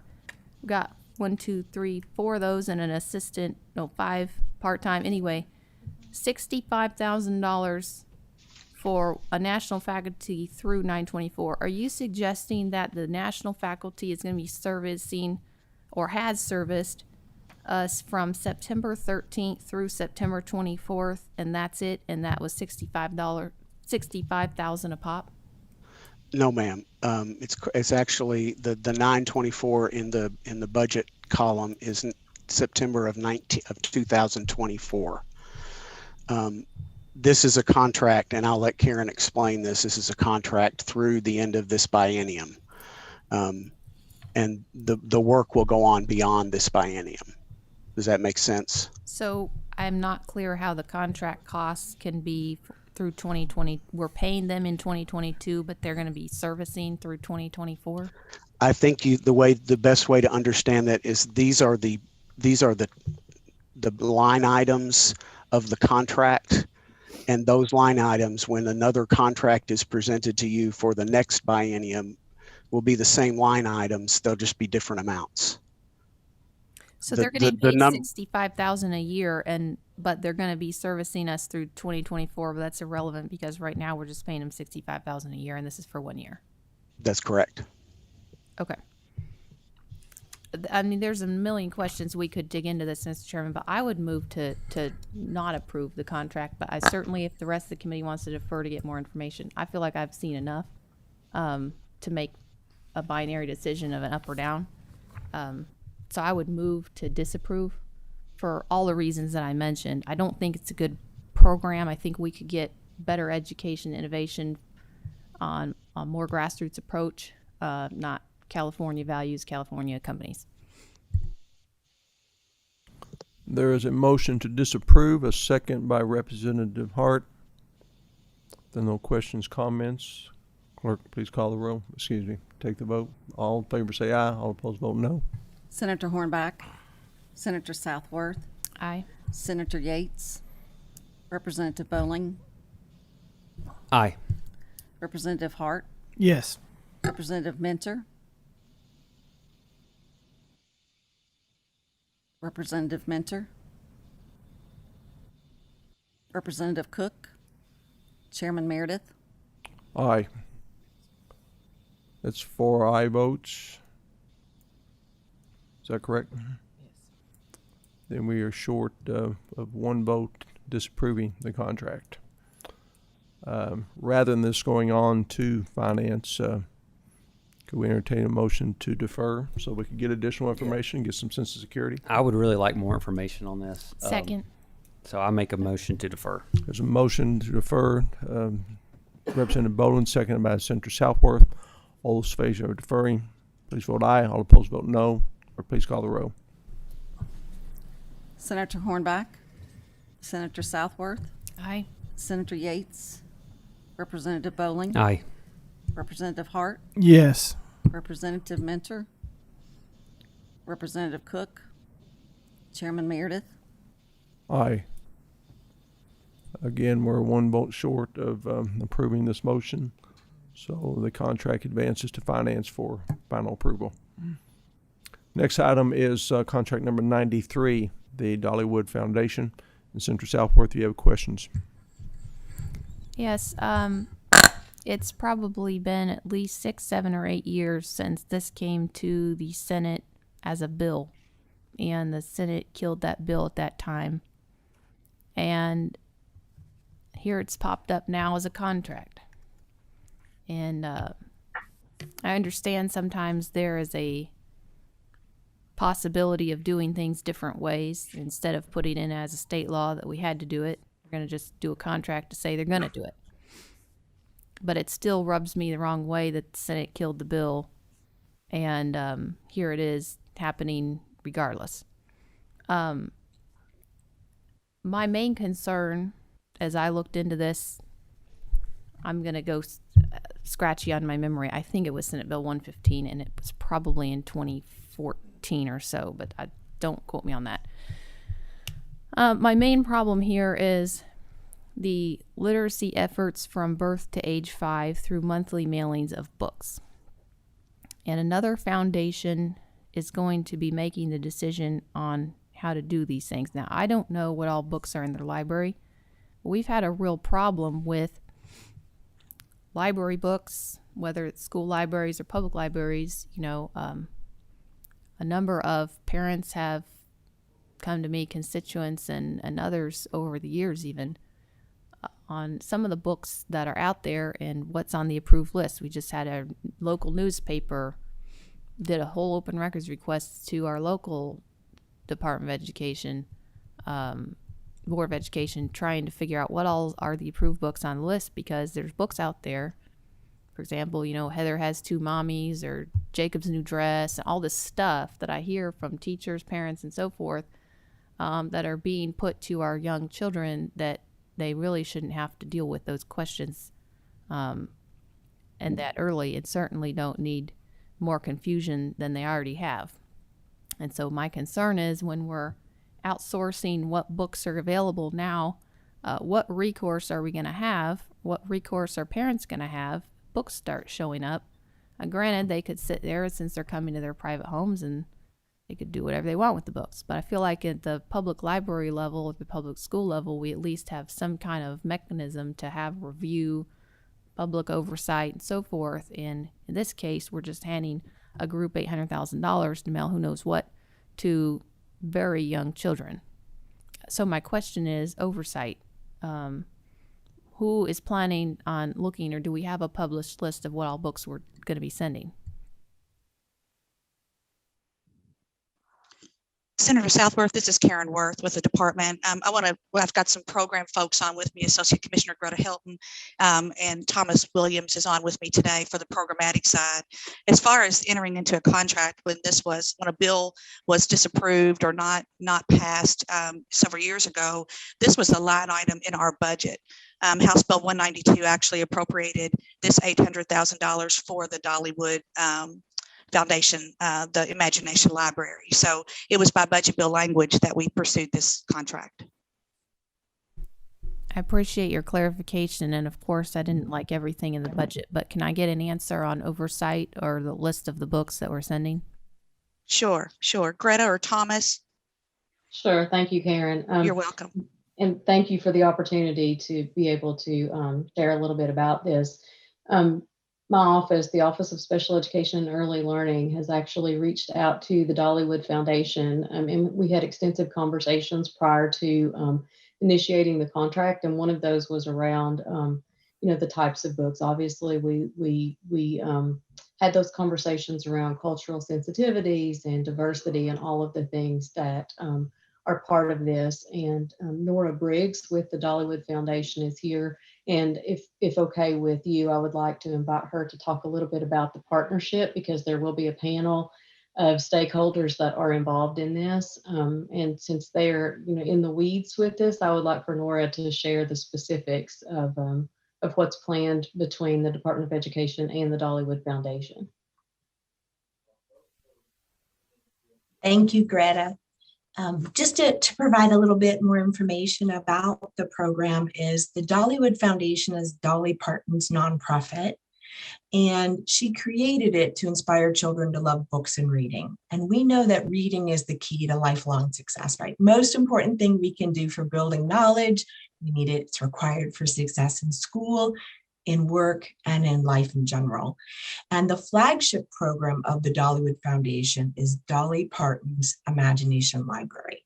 This is a community-based book gifting program. We do mail an age-appropriate, high-quality, specially selected book to a child at their home for children who are 0 to 5 that are registered in the program. So it is a parent opt-in program. It is not a mandatory program, and it's free to the family no matter their income. Dolly started it 26 years ago, just in her home county for about 1,500 children.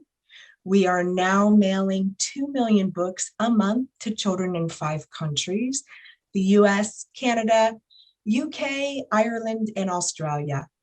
And we are currently have gifted about 170 million books at this point. And the book strategy is to engage families and to get them interested in sharing and gathering around a family event, right? Book comes in the home.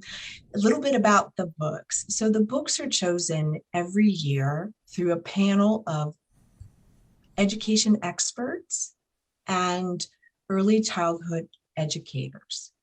The books are chosen from the book selections provided to us from our exclusive arrangement with Penguin Random House. So they're our publisher.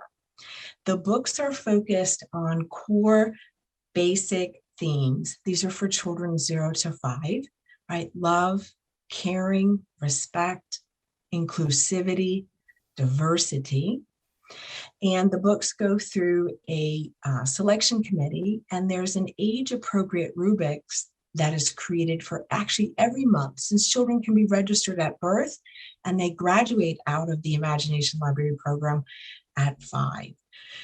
The other thing I want to mention, and I think very fair question, especially with the amount of information and concepts and themes that are in our world today, we are very committed to ensuring that every book that is selected by this committee and this panel that is put together, we've been doing it for 26 years, does not create an opportunity for a parent not to pick the book up and read with the family, right? There should not be anything offensive.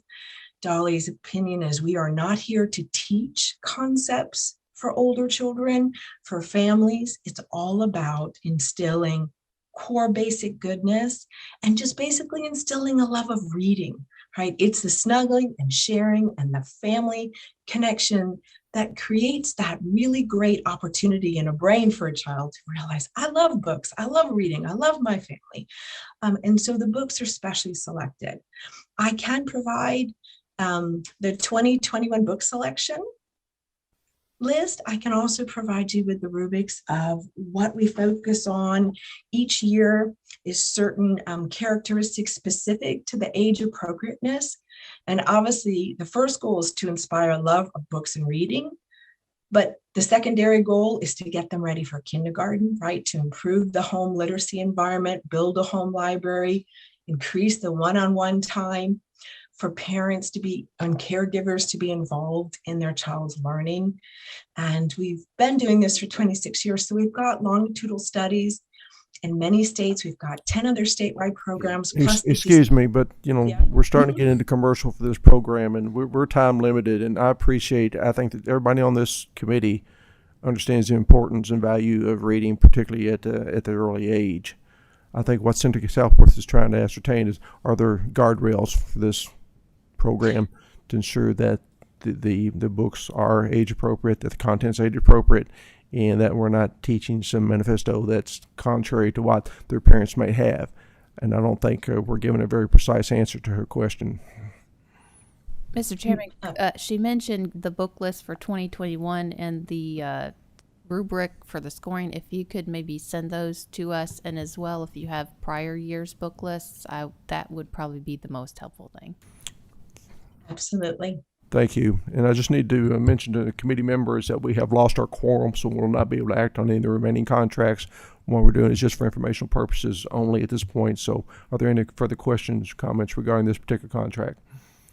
I don't have any further questions, Mr. Chairman, but are the rest of the contracts, are we just discussing and can't take action, or will they be moved to We can't take action. We don't have enough votes to take action. So they'll be for discussion purposes only. And they can't go to next month's No, they cannot. agenda. Okay, thank you. you. Can't have a motion to defer. Just Representative Bowling. Just a quick comment. Yes. I appreciate this program, and I understand we can't take action, but I would have been in favor of approving this contract. My two sons are both part of this Dolly's Imagination Library. We've gotten books, since my oldest, who's now 7, since he was probably 2 years old. So it's a good program. Kids look forward to the books. When they come in the mail, we open them up, we read them to them that night. I've never seen anything that that I saw as alarming in the books, and it seems to be a good contract. Hopefully more families will take advantage of it. Thank you, Mr. Chairman. I would agree with you, sir. I remember the first book I read cover to cover was Freddie the Pig Plays Baseball, and it was life-changing for me. Thank you. Senator Hart, you have a comment? Yeah, I'm supportive of this. I'm somewhat familiar with the program because my wife's a literature teacher, but I would, even though we can't take action on your contract, I would have been supportive as well, but I would like to see your book list and your rubric. If you could still send them to us, I would really appreciate that. Absolutely. Thank you for allowing me to share a little bit about the program, and excuse my excitement because I know it's so special for these families and children, and more importantly, it gets them ready for kindergarten, gets them ready to learn. And that's all we really want to do. That's evident. I appreciate your passion for what you do. It's quite evident, and to cut you off was not meant to be disrespectful to you. Just we're on time constraints, but I commend you for the job you do and the passion you bring to your position. So thank you. No further question about this contract, and let's move on to contract 107, West 40 Intermediate Service Center. And again, Senator Southworth has questions. Yes, Mr. Chairman, the only question I had on this was on page 3 of the contract. It talks about the pricing, and we're paying, the rate is $300 per hour for state level technical assistance and content development, regional leadership readiness training, technical assistance, school-wide tier 1 team training, district leadership training, technical assistance. And I know that this committee has borders and guardrails on how much we spend on legal services. I'm not entirely sure that we have borders and guardrails on how much we spend on other services, but I would suggest educational services, at least in my mind, wouldn't necessarily be more than legal services. And this is a lot more than legal services. And so I think we need to get to the bottom a lot more of the rates whenever we're dealing with these contracts, because we wouldn't be able to pay staff that kind of money. I mean, we got state workers waiting for a 1% raise for a decade, and now we're doing contracts $300 an hour. So that's all I have to bring on that Well, one. I agree with you. And what we've learned today, or I've learned today, that when it's a memorandum of agreement, that there are no guidelines. Just if you want it, you get it. So I think that's a significant hole in our attempts to try to be fiscally responsible, and it's quite disturbing, to tell you the truth. But I appreciate what you're saying. Any other questions regarding this particular contract? Not, we will excuse the folks in the Department of Education, and appreciate your attendance and participation this morning, and thank you. Thank you. Last contract we have is with the Kentucky Housing Corporation. It's number 135, Public Protection Cabinet. If representatives are available, please identify yourself for the record, and please proceed. Jeremy Ratliff, I'm General Counsel at Kentucky Housing Corporation. Jamie Rice, I'm the Managing Director of Single Family Programs for Kentucky Housing Corporation. Appreciate you being with us this morning. And this looks like it's your lucky day, because we can't act on this contract. It's just for discussion purposes. But please know that I'm the one that pulled this contract, and my objections are, as they have been in the past, that you're asking for retroactive approval. And I don't know why this contract wasn't brought to this committee earlier than October. I had your letter.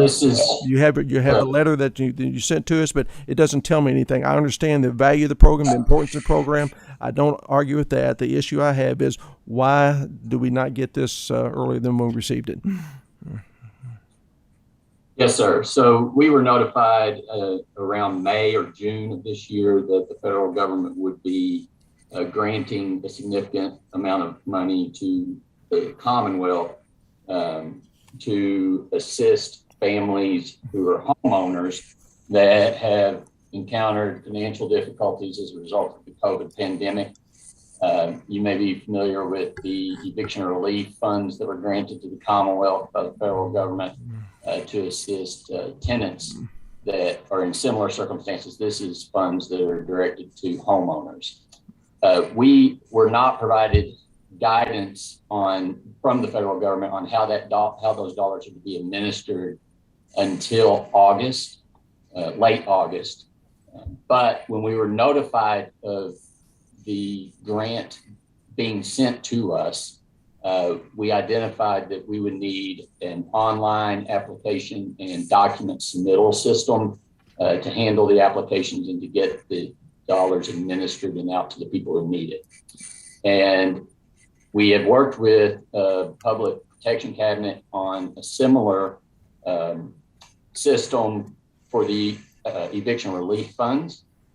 And so there were some efficiencies that could be availed there, and we are not the only entity for whom Public Protection provides those types of services. So we had to get in a line, and not knowing how long that line was, when the federal guidance would come out, but knowing that we had this set of funds that was going to be granted to us, and not knowing exactly what the parameters were of it, only knowing that we would need this system in order to deal with it.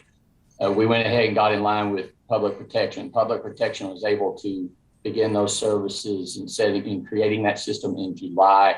I will just offer to the committee, I'm aware of the issues of retroactive contracts and agreements of this nature.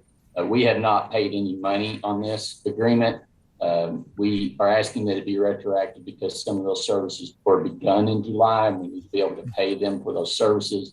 The services will be paid for out of the federal grant dollars that were provided to us. But because the guidance didn't start coming out from the federal government until August, we weren't really able to begin negotiation of an agreement with the Protection Cabinet until that guidance came out.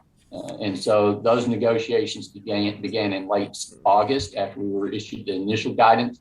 We have developed a program based off of that initial guidance. We've submitted it to the federal government for approval. We've not received any feedback on that yet from the federal government. But that is why the contract was effectively negotiated after the services were begun.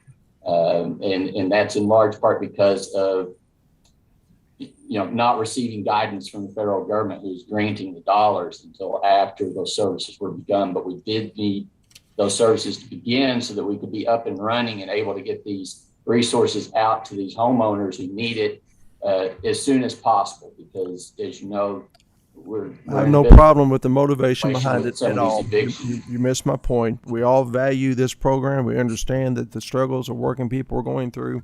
The issue again is that we weren't informed of this on a timely basis. All I have asked of people that if you know you're going to be in this situation, to let us know well in advance. And if you knew this was coming down the pike in March, April, May, there was plenty of ample opportunity to send this committee a letter saying, here's what we're going to be dealing with, and here's probably what's going to happen. And we haven't received that. First we hear about it this day, October 12th, and it's after the fact. I don't think there's anything that's not legitimate about this. But again, out of respect for this committee, I think we should be in that communication channel, that link. And we're not until well after the fact. But as I said, your lucky day, we can't take action on this contract, so it moves forward. But I just ask, out of all due respect, that if you know you're going to be in a situation that could require a request for a retroactive approval, that you just let us know well in advance, and we won't have to have this conversation. That's all I ask.